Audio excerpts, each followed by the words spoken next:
주님께서 여러분과 함께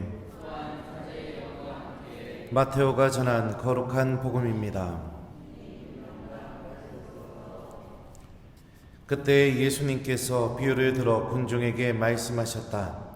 하늘나라는 자기 밭에 좋은 씨를 뿌리는 사람의 백일 수 있다. 사람들이 자는 동안에 그의 원수가 와서 밀 가운데 가라지를 덧뿌리고 갔다. 줄기가 나서 열매를 맺을 때에 가라지들도 드러났다. 그래서 종들이 집주인에게 가서 주인님, 밭에 좋은 씨를 뿌리지 않았습니까? 그런데 가라지는 어디서 생겼습니까? 하고 묻자 원수가 그렇게 하였구나 하고 집주인이 말하였다. 종들이 그러면 저희가 가서 그것을 거두어낼까요? 하고 묻자 그는 이렇게 일렀다. 아니다. 너희가 가라지들을 거두어내다가 밀까지 함께 뽑을지도 모른다. 수확 때까지 둘 다 함께 자라도록 내버려 두어라. 수확 때에 내가 일꾼들에게 먼저 가라지를 거두어 단으로 묶어 태워버리고 밀은 내 곡간으로 모아들이라고 하겠다. 예수님께서 또 다른 비유를 들어 그들에게 말씀하셨다. 하늘나라는 겨자씨와 같다. 어떤 사람이 그것을 가져다가 자기 밭에 뿌렸다. 겨자씨는 어떤 씨앗보다도 작지만 자라면 어떤 풀보다도 커져 나무가 되고 하늘의 새들이 와서 그 가지에 깃들인다. 예수님께서 또 다른 비유를 그들에게 말씀하셨다. 하늘나라는 누룩과 같다. 어떤 여자가 그것을 가져다가 밀가루 서말 속에 집어넣었더니 마침내 온통 부풀어 올랐다. 예수님께서는 군중에게 이 모든 것을 비유로 말씀하시고 비유를 들지 않고는 그들에게 아무것도 말씀하지 않으셨다. 예언자를 통하여 나는 입을 열어 비유로 말하리라. 세상 창조 때부터 숨겨진 것을 드러내리라 하신 말씀이 이루어지려고 그리 된 것이다. 그 뒤에 예수님께서 군중을 떠나 집으로 가셨다. 그러자 제자들이 그분께 다가와 밭의 가라지 비유를 저희에게 설명해 주십시오 하고 청하였다. 예수님께서 이렇게 이르셨다. 좋은 씨를 뿌리는 이는 사람의 아들이고 밭은 세상이다. 그리고 좋은 씨는 하늘나라의 자녀들이고 가라지들은 악한 자의 자녀들이며 가라지를 뿌린 원수는 악마다. 그리고 수확 때는 세상 종말이고 일꾼들은 천사다. 그러므로 가라지를 거두어 불에 태우듯이 세상 종말에도 그렇게 될 것이다. 사람의 아들이 자기 천사들을 보낼 터인데 그들은 그의 나라에서 남을 죄짓게 하는 모든 자들과 불의를 저지르는 자들을 거두어 불구덩이에 던져 버릴 것이다. 그러면 그들은 거기에서 울며 이를 갈 것이다. 그때의 의인들은 아버지의 나라에서 해처럼 빛날 것이다. 귀 있는 사람은 들어라. 주님의 말씀입니다.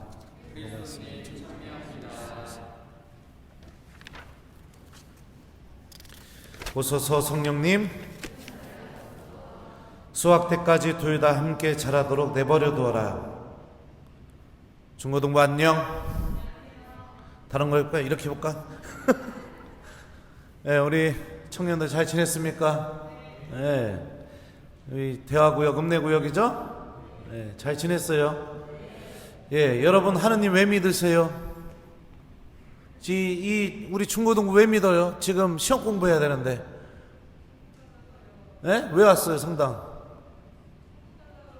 천국 가려고. 맞아요, 정답입니다. 오늘 우리 복음에도 그렇고요, 우리 친구들이 아주 정확하게 얘기했는데 우리는 하느님 나라를 믿기 때문에 하느님께서 주시는 영원한 생명이 분명히 있다는 걸 믿기 때문에 하느님을 믿습니다. 하느님 나라도 없고 영원한 생명도 없다면 저는 하느님 안 믿을 겁니다. 바로 그만둘 겁니다, 신부님. 그리고 제 인생을 던져버렸기 때문에 반드시 있어야 됩니다, 하느님. 그거 없으면 나 어떻게 됩니까, 지금까지. 오늘 복음은 하느님 나라의 신비에 대해서 우리에게 알려줍니다. 밀과 가라지의 비유도 있지만 겨자씨와 같아서 우리 믿음의 밭에 그 그 보잘것없는 겨자씨처럼 작은 그 하느님 나라의 믿음이 우리 안에 간직되게 될 때 이 나무가 자라는 것처럼 아주 커지게 된다. 그런 신비도 알려주고 있고요. 또 밀가루에 누룩이 들어가게 되면 온통 부풀게 하는 것처럼 하느님 나라의 신비는 믿음을 갖고 있는 사람들 안에서 그렇게 자라나게 된다라는 것을 우리에게 알려주고 있습니다. 그런데 중요한 것은 그렇게 우리들의 믿음 안에서 자라나게 되고 희망을 갖게 하고 어떤 어려움이 있다 하더라도 이겨낼 수 있는 힘을 주는 그 하느님 나라가 오기 전에 반드시 심판이 존재한다는 거죠. 오늘 밀과 가라지의 비유는 그 사실을 우리에게 알려줍니다. 좋은 씨는 하늘나라의 자녀들이고 가라지들은 악한 자의 자녀들이며 가라지를 뿌린 원수는 악마다.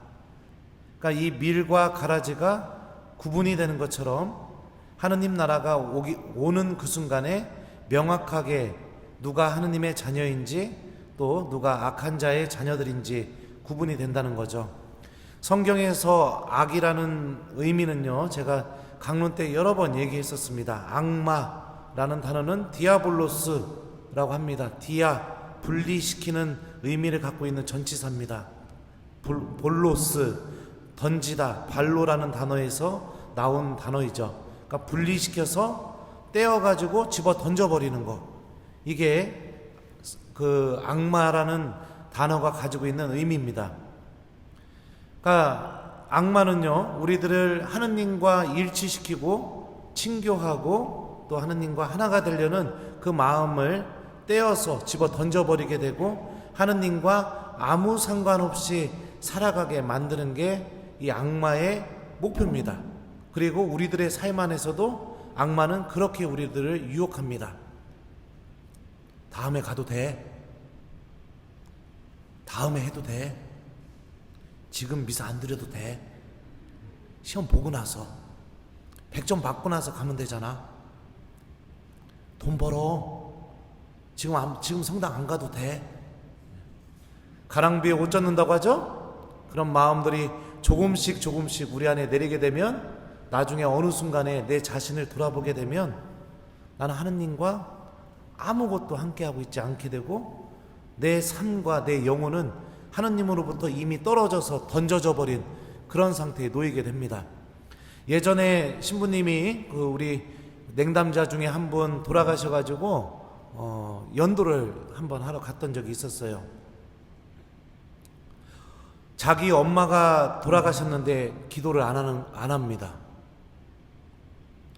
신부님과 수녀님 또 우리 교우들 함께 얼굴도 모르는 자기 엄마를 위해서 연도를 바치고 연도 중간에 신부님이 몇 번이나 어머니 위해서 같이 기도합시다 그렇게 얘기했는데도 한 번도 기도를 안 하는 겁니다. 밖에 나가 있다가 누가 문상이 오면은 그때만 손님을 받고 그리고 손님하고 인사하자마자 또 나가는 겁니다. 왜 그렇게 됐을까요? 삶이 하느님과 뭔가를 함께 해본 적이 없기 때문에 그렇습니다. 자기 어머니 돌아가신 그 순간에도 그 삶은 기도하지 않게 만듭니다. 그냥 나를 찾아온 오랜만에 만난 친지들 또 친구들 중요한 사람들과 소주잔은 기울일 수 있고 어머니 잘 돌아가셨어 이 말을 할 수 있을지 모르지만 정말 어머니를 위해서 단 1초도 기도하려는 그런 마음을 만들어주지 않습니다. 저는 그렇다고 해서 그 형제님이 악마의 자식이다 이렇게 얘기하는 건 아닙니다. 하지만 악은 그런 식으로 우리 안에 잠식해버리게 됩니다. 그리고 결정적인 순간에 내가 하느님과 아무것도 함께하지 않고 있는 그런 상태로 만들어버리게 됩니다. 돌아가고 싶어도 돌아가려는 마음도 안 생깁니다. 왜 그럴까요? 해본 적이 없으니까. 그렇게 해본 적이 한 번도 없으니까. 그게 기쁘다는 것도 없고 그 안에 믿음이 담겨 있다는 것도 없으니까. 나에게 중요한 것은 지금 당장 닥쳐있는 돈, 성적, 내가 지금 해야 될 취미, 내가 하고 싶은 흥미거리들, 지금 누워서 잠자는 거, 드라마 보는 거, 이게 더 행복하고 이게 더 기쁘니까. 오늘 복음을 보면 예수님께서 하느님 나라의 이 신비에 대해서 알려주시죠. 수확 때까지 둘 다 함께 자라도록 내버려 두어라. 이미 가라지라는 게 드러났습니다. 그런데도 하느님은 그걸 지금 당장 뽑아버려라 하지 않고 있습니다. 왜 그러실까요? 기다리시는 거죠. 기다리고 있는 거죠. 그 가라지와 같은 그 마음을 갖고 있는 그 마음이 다시 하느님께로 향할 수 있도록 하느님께서 기다리고 계시는 겁니다. 오늘 일독서에서 이런 말씀이 있습니다. 당신께서는 이렇게 하시어 의인은 인자해야 함을 당신 백성에게 가르치시고 지은 죄에 대하여 회개할 기회를 주신다는 희망을 당신의 자녀들에게 안겨주셨습니다. 그러니까 하느님은 끝까지 기다리고 계시는 겁니다. 어떻게 해서든지 내가 다시 하느님께 돌아올 수 있도록, 내가 다시 하느님 안에서 기쁨을 찾고 정말로 하느님께서 주시는 그 생명이 나에게 소중하다라는 것을 내 스스로가 발견하고 선택할 수 있도록 기다리고 계시는 하느님입니다. 이 하느님의 기다림을 우리들이 자꾸만 시험하고 그 기다림을 가지고 내가 하느님한테 폭력을 행사하지 않았으면 좋겠습니다.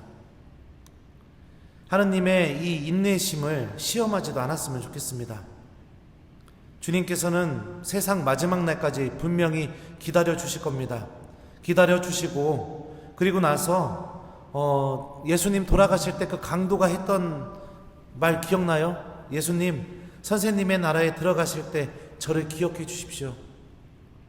이 말 한마디에 예수님은 너는 오늘 나와 함께 낙원에 있을 것이다 라고 약속해 주셨습니다. 강도가 무슨 죄를 저질렀던 어떤 삶을 살았는지 예수님은 낱낱이 파헤치지 않고 이렇게 부족하고 이렇게 못 살은 나를 좀 기억해 주십시오 라고 청하는 그 강도를 너는 천국에 있을 것이다 라고 이렇게 초대하시는 그런 모습을 보여주시죠. 하느님은 그 모습을 우리에게 끝까지 보여줄 겁니다. 그렇다고 나는 내 마음대로 막 살다가 마지막에 하느님한테 죽기 전에 예수님 저를 기억해 주십시오 이러고 죽어야지 이런 생각이 들 수 있을지 모르겠습니다. 그럴 수 있을 것 같죠. 근데 제가 아까 말씀드렸던 그 상가집에서 있었던 일을 기억해 보십시오. 기도하지 않는 사람은 결정적인 순간에도 기도하지 않습니다. 항상 다음에 미루는 사람은 결정적인 순간에도 하나님을 찾지 않고 다음으로 미룹니다. 절대 바뀌지 않습니다. 사람은. 오늘 이 독서에서 바오로 사도는 하나님의 마음을 우리에게 알려줍니다. 성령께서는 나약한 우리를 도와주십니다. 우리는 올바른 방식으로 기도해야 할 줄 모르지만 성령께서 몸소 말로 다 할 수 없이 탄식하시며 우리를 대신하여 간구해 주십니다.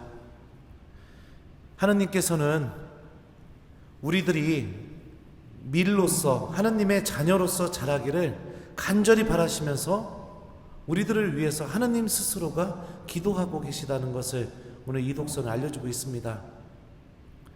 여러분들, 밀과 가라지는 심판 때까지는 구분이 되지 않습니다.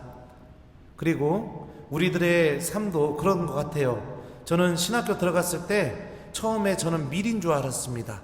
그리고 제 동창들이 다 가라지인 줄 알았어요. 그래서 기도할 때마다 그랬어요. 예수님, 저놈의 가라지들 좀 빨리 좀 쳐내십시오. 근데 어느 순간에 보니까 제가 또 가라지가 되어 있어서 또 제 동창들을 힘들게 하는 그런 모습도 보여줬죠. 우리들의 삶은 밀이었다 가라지였다 수십 번 수만 번 반복이 되면서 그러면서 살아가게 됩니다. 그러면서 저는 그것을 배워나간다고 생각합니다. 하나님을 선택하는 방법, 하나님께서 주시는 그 생명이 얼마나 소중한지를 배워나가는 그 기간이 우리들의 삶이라고 생각합니다. 그리고 내가 세상 마지막 날 곧 내 삶을 마칠 때쯤 되면 정말로 하나님께 대한 믿음 안에서 천국에 대한 희망을 갖고 죽음을 잘 맞이할 수 있는 그런 삶을 준비하는 게 바로 하느님 자녀로서의 삶이라고 생각해요. 그래서 내가 잘못됐다고 느껴졌을 때, 내가 문제가 있다고 느껴졌을 때, 내가 어느 순간 하느님과 동떨어져서 살아가고 있다고 느껴질 때, 바로 그 순간 우리가 악한 자의 자녀로서 살아가는 순간들이거든요. 그때 바로 하느님께 돌아오려는 마음을 먹으시고 용기를 내셨으면 좋겠습니다. 주님께서는 끝까지 인내하고 기다리고 계시며 여러분들을 충분히 가라지가 아니라 밀로 만들어 주실 수 있는 은총을 갖고 있는 분이십니다. 시작은 내 마음에 달려 있습니다. 자, 그러면은 강론 끝났어요. 일주일 동안 우리 좀 가라지가 아니라 밀처럼 살아보는 한 주간 되었으면 좋겠습니다. 아셨죠? 네. 가라지가 어떤 사람들인지 제가 얘기해줬죠. 하나님과 완전히 동떨어져서 살아가는 그런 삶이 가라지의 삶입니다. 우리 그런 삶이 아니라 하나님을 좀 기억하고 또 하나님의 말씀도 내가 잊지 않고 그러면서 살아가는 한 주간이 되길 바랍니다. 숙제는요, 우리 밀이 되기 위해서 오늘 복음 마지막에 보면 가라지가 하는 전형적인 행동에 대해서 나옵니다. 남을 죄짓게 하는 자들, 불의를 일삼는 자들, 이게 복음 마지막에 나오는 편이거든요. 다른 사람 죄짓게 하지 마시고 또 자꾸 같은 죄 반복하시면서 죄 안에 머물지 마시고 하나님의 자녀답게 하나님의 말씀에 귀를 기울이는 일주일이 되었으면 좋겠습니다. 특히 우리 중고등부 친구들 시험 보기 전에 성우경 딱 긋고 저기 뭐예요? 뭡니까? 복음 말씀 한 구절 딱 기억하면서 예수님 저 오늘 시험 볼 때 이 말씀 붙들고선 시험 보겠습니다. 그리고 시험 보세요. 아셨죠? 어이구 이뻐라. 우리 하느님이 나를 계속해서 끊임없이 기다리고 있다라는 거 잊지 않기를 바랍니다. 수학 때까지 둘 다 함께 자라도록 내버려 두어라. 아멘.